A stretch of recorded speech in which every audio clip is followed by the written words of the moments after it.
Lesson 3. World War II and Changes Ahead. I will know how World War II affected Texas and the United States. Vocabulary. Neutral. Communism. Suburb. Civil rights. After World War II, new neighborhoods outside of cities were created for soldiers and their families. Design, label, and explain a new kind of neighborhood for people to live in today. People had hoped that World War I would be the war to end all wars. But the years following the war, though peaceful, were troubled. Then in 1939, Germany attacked Poland. Once again, countries in Europe took sides. Britain, France, and the Soviet Union joined together as the Allies. They fought the Axis powers, Germany, Italy, and Japan. World War II had begun. World War II. At first, the United States tried to remain neutral. Neutral means not supporting one side or the other. Then the Japanese launched a surprise attack on Pearl Harbor, Hawaii. On the morning of December 7, 1941, Japanese planes bombed American ships anchored in the harbor. Doris Miller, a Texas sailor aboard the USS West Virginia, saw it all. He defended his ship by shooting at the Japanese planes and received the Navy Cross for his bravery under fire. The United States declared war on Japan and Germany. They joined the Allies. Americans, including many Texans, rushed to defend their country. In fact, Texas sent a larger proportion of its population to serve during the war than any other state, about 750,000 people, including 12,000 women. A number of divisions or army groups trained in Texas. The men of the 36th Division proudly wore a patch with a T on an arrowhead. They were called the Texas Division. They were among the first Americans to go overseas. Texans fought bravely in Africa, Asia, and Europe. 33 Texans won the Medal of Honor. This is the highest military honor. It is given for acts of valor above and beyond the call of duty. In fact, the most decorated American in the war was Lieutenant Audie Murphy of Farmersville, Texas. Murphy joined the Army as a private. He was 18. He personally stopped an attack by enemy tanks and received 33 awards, citations, and decorations. Later, he became a successful actor and songwriter. General Dwight D. Eisenhower commanded United States forces in Europe. He led the troops in important battles and invasions and accepted the surrender of the Germans in 1945. Born in Denison, Texas, Eisenhower later became the 34th President of the United States. More Texans in the war. About 500,000 Latinos fought bravely in World War II. Many of them were from Texas. Clito Rodriguez of San Antonio was one of 5 Mexican Americans to win the Medal of Honor. He saw action in the South Pacific where he helped to defeat the Japanese. In 1975, an elementary school was named in his honor. Texan women played a vital role in the war. About 1,000 women served as pilots during the war. Most of them were trained in Texas. Ovida Culp Hobby of Houston helped to plan and run the Women's Army Auxiliary Corps, WAAC, for the United States. The WAAC provided female volunteers a way to serve during the war. Under Hobby's direction, hundreds of thousands of women did a wide range of useful Army jobs, from parachute folding to secretarial work. Industry and war. Texas industries boomed during the war. Front and center was the oil industry.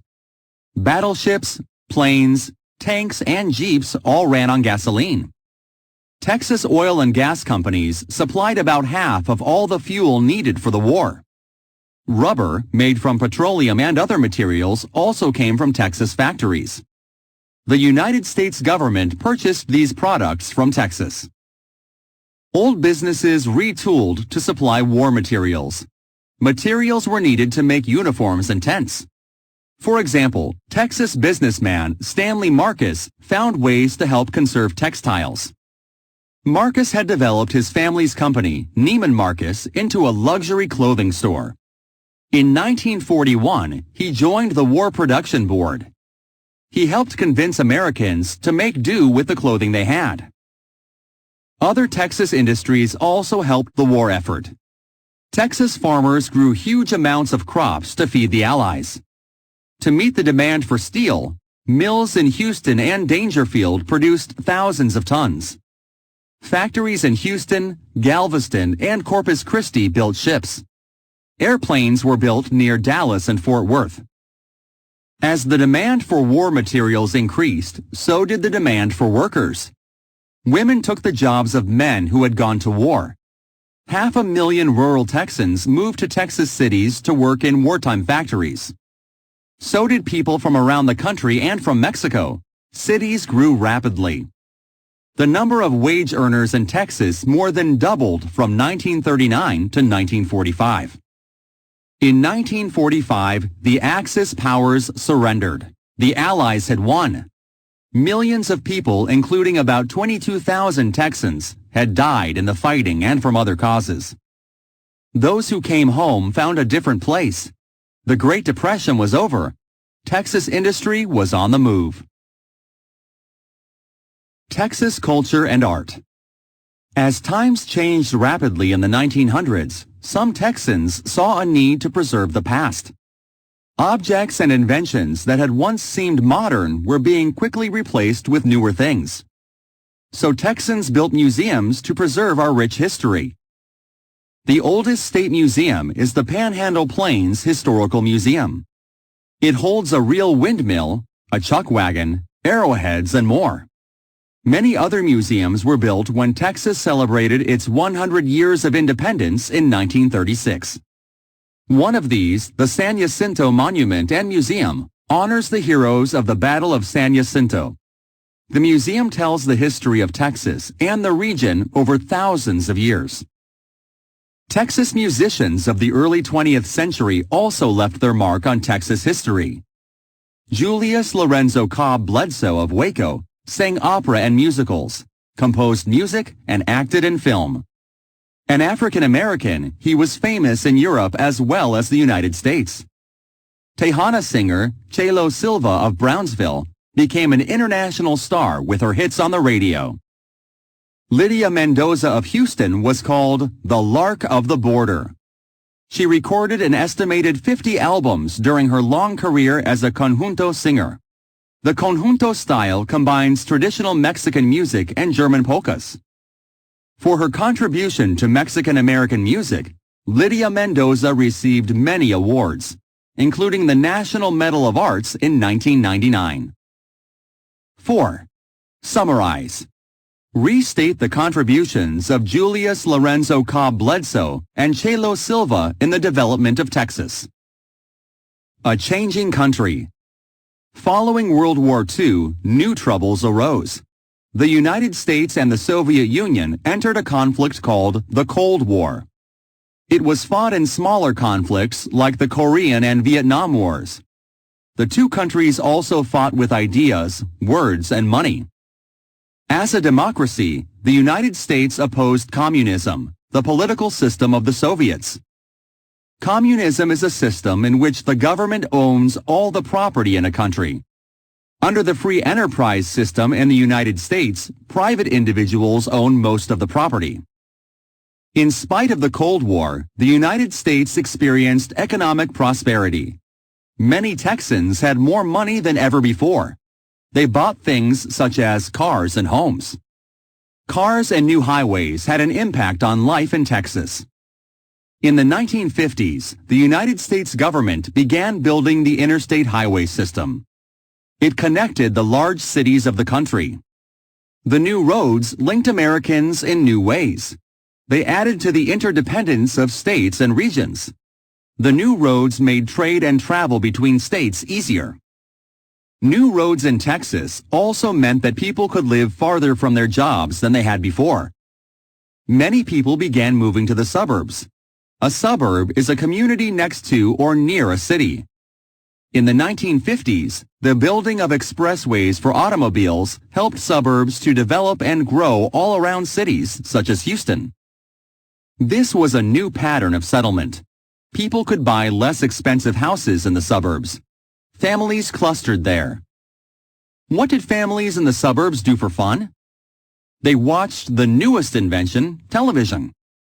Grocery stores soon began selling another new idea, special frozen meals called TV dinners. The Civil Rights Movement. While many Americans prospered in the 1950s and 1960s, others continued to face serious problems. Many African Americans and Mexican Americans did not have the same rights as Anglo Americans.